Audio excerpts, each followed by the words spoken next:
नमस्कार विद्यार्थियों, कैसे हैं आप।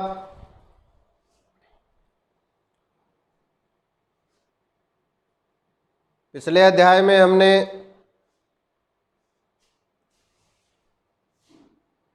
शब्दों में कारक पढ़े।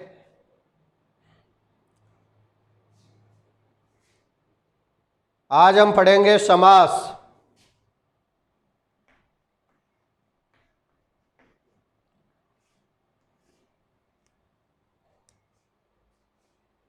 समास सम जोड़ आवास।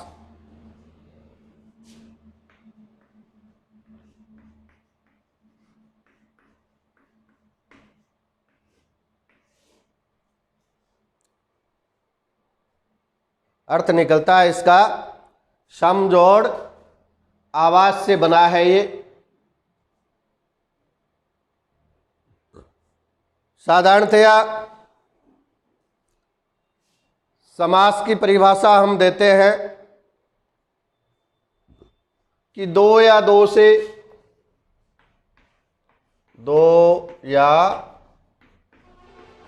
से अधिक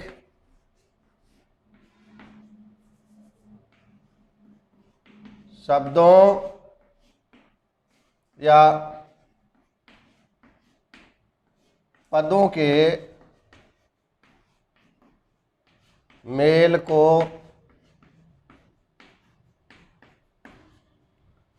समास कहते हैं।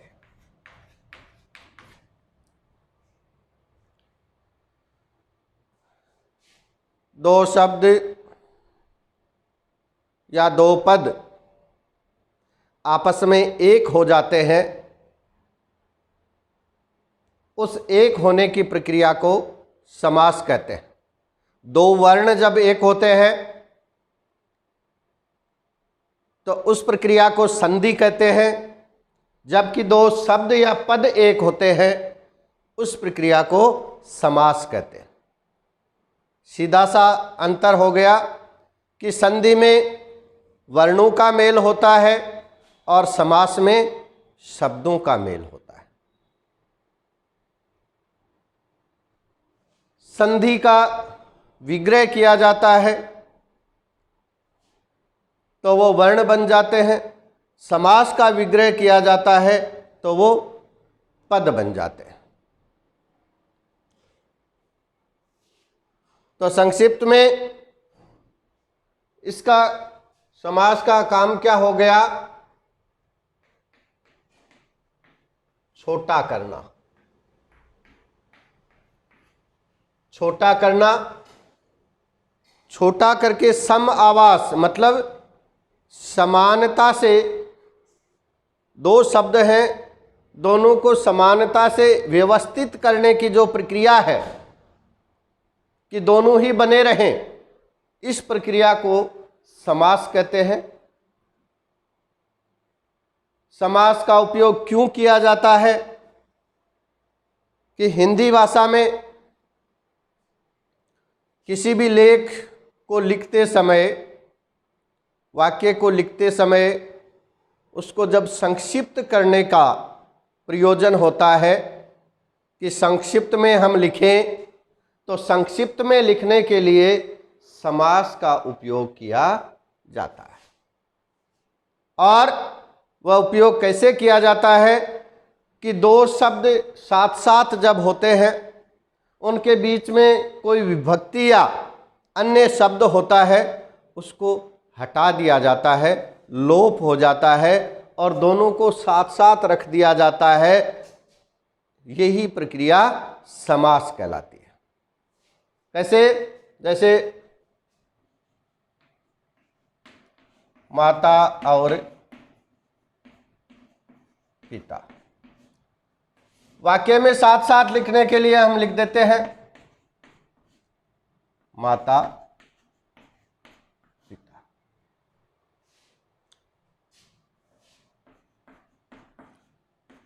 रसोई के लिए घर, संक्षिप्त में हम इसको लिखते हैं रसोई घर। एक शब्द में आ गया रसोई घर, स्नान घर। तो विभक्ति चिन्ह या बीच के शब्दों को हटा दिया जाता है, लुप्त कर दिया जाता है, और लुप्त करने की जो प्रक्रिया है उसके बाद जो शब्द बनता है वह समास होता है। और समास को बेटा समस्त पद या सामासिक पद भी कहते हैं। जब दो शब्द एक हो जाते हैं, एक होने से जो शब्द बनता है उसको समस्त पद या सामासिक पद भी कहा जाता है।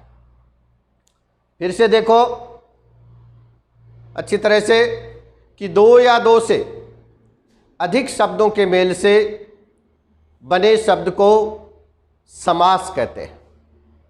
लिख लिया कि दो पदों के मेल से जो नया शब्द बनता है वह समास कहलाता है, और उसी को हम समस्त पद या सामासिक पद कह देते हैं।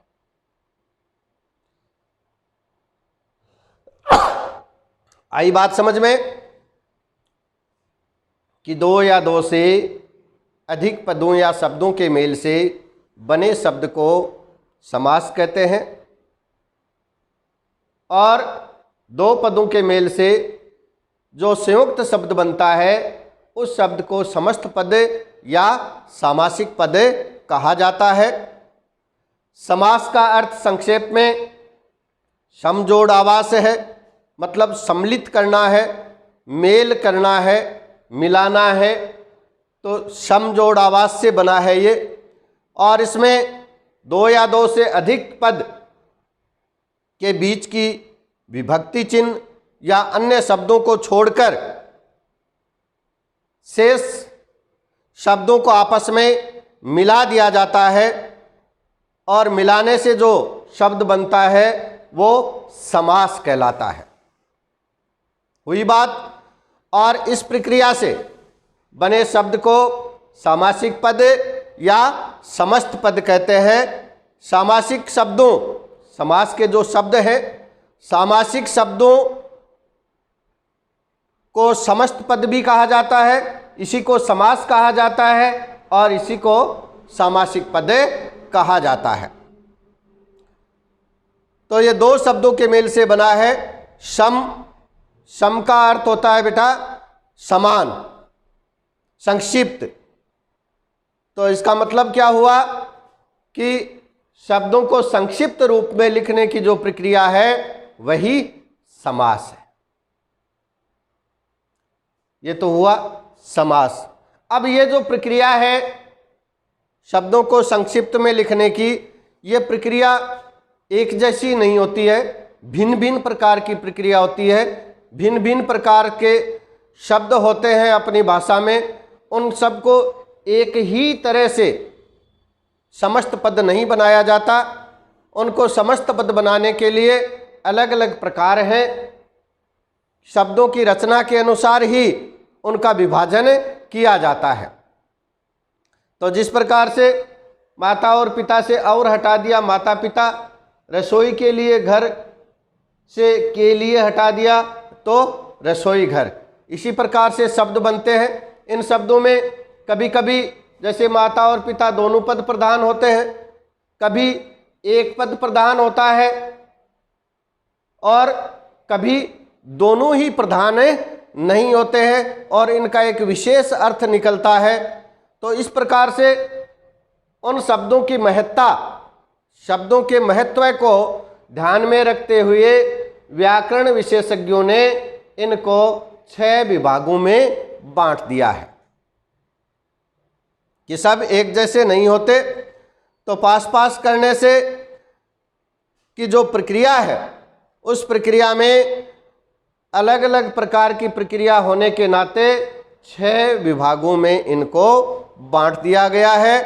तो आप समझ गए कि समास समजोड़ आवास से बना है और समजोड़ आवास का अर्थ आपको पता है, मतलब समास का अर्थ है संक्षिप्त करना, 2 पदों को पास पास लाने की एक प्रक्रिया है बेटा, सम्मिलित करने की प्रक्रिया है। और ये जो सम्मिलित करने की प्रक्रिया है इसको 6 विभागों में बांटा गया है और वो 6 विभाग आपके हैं। पहला है अव्ययी भाव समास, अव्ययी भाव समास। दूसरा समास आपका है तत्पुरुष समास।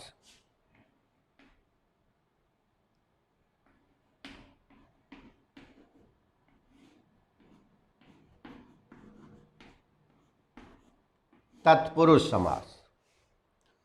तीसरा समास आपका है द्वंद्व समास।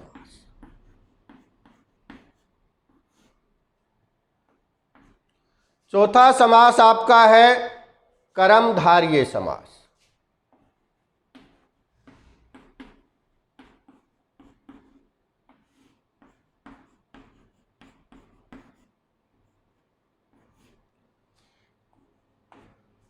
कर्मधारय समास।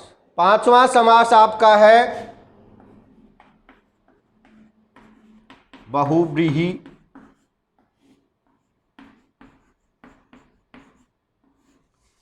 समास। और छठा समास है आपका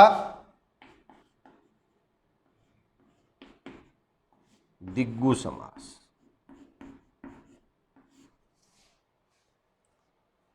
दिग्गु समास, इसको ऐसे भी लिखते हैं। अव्ययी भाव समास, तत्पुरुष समास, द्वंद्व समास, कर्मधारय समास, बहुव्रीहि समास और दिग्गु समास। अब इनके अध्ययन में ये जरूरी नहीं कि पहले, अब आप ये कहेंगे नहीं गुरुजी किसी किताब में तो पहले द्वंद्व दिया होता है, किसी में पहले तत्पुरुष दिया होता है, किसी में अंत में बहुव्रीहि दिया होता है। ये कोई बात नहीं है बेटा। समास समस्त पद बनाने के 6 प्रक्रिया हैं, 6 रूप हैं। वह 6 रूप ये हैं, 6 प्रकार के शब्द हैं, उनको एक साथ मिलाने के जो अलग अलग पद्धति है, अव्ययी भाव समास, तत्पुरुष समास, द्वंद्व समास, कर्मधारय समास, बहुव्रीहि समास और दिग्गु समास। लिख लीजिए।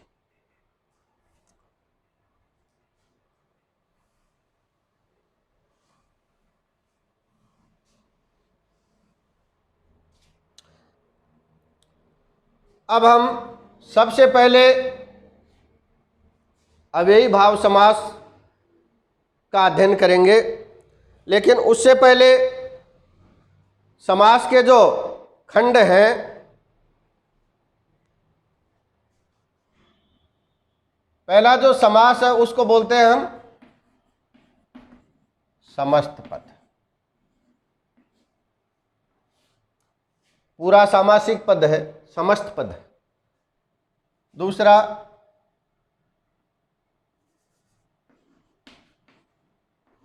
पूर्व पद और बाद वाला उत्तर पद।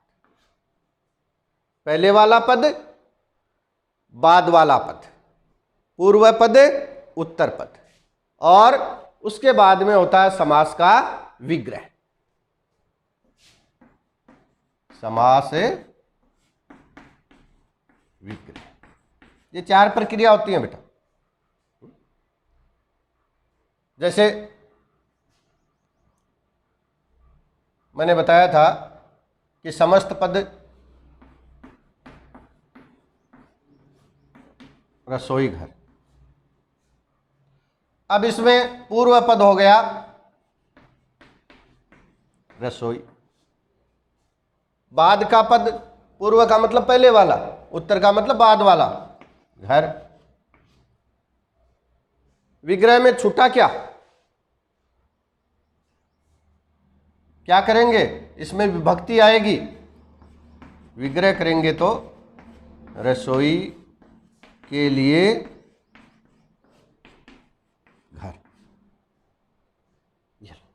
इस प्रकार से ये 4 पद हो गए, समस्त पद, पूर्व पद, उत्तर पद और समास विग्रह।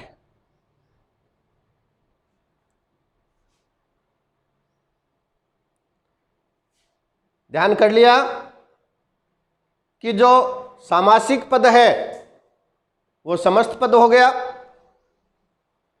समस्त पद का पहला शब्द पूर्व पद, दूसरा पद उत्तर पद, और विग्रह जब किया जाता है तो इसमें जो शब्द या जो विभक्ति लुप्त होती है वो फिर से उपस्थित हो जाती है। विग्रह में लुप्त विभक्ति या शब्द फिर से उपस्थित हो जाते हैं और वो उपस्थित होने की प्रक्रिया समास विग्रह कहलाती है। पहले हमने उनको इकट्ठा करके छांट के एक जगह रख दिया था, और जब हमारे पास जगह मिल गई, मतलब वाक्य को बड़ा करना है तो बड़ा करने के लिए हम इसको बड़ा कर देंगे, और जब वाक्य को छोटा करना है तो ये बीच वाला शब्द या बीच वाली विभक्ति हटा देते हैं। इसीलिए समास का उपयोग किया जाता है कि जब हमारे पास जगह होती है, वाक्य को विस्तार से लिखना पड़ता है, लेखबद्ध करना पड़ता है, तो इसमें समस्त विभक्ति चिन्हों और अन्य शब्दों को ले लिया जाता है, और जब संक्षिप्त में लिखना होता है तो विभक्ति चिन्हों और बीच के शब्दों को लुप्त कर देते हैं, लोप हो जाता है, और ये लुप्त करने की प्रक्रिया समास कहलाती है, समस्त पद कहलाती है, और शब्द को उपस्थित करने की प्रक्रिया है वो समास विग्रह कहलाती है। अब हम कल पढ़ेंगे अव्ययी भाव समास।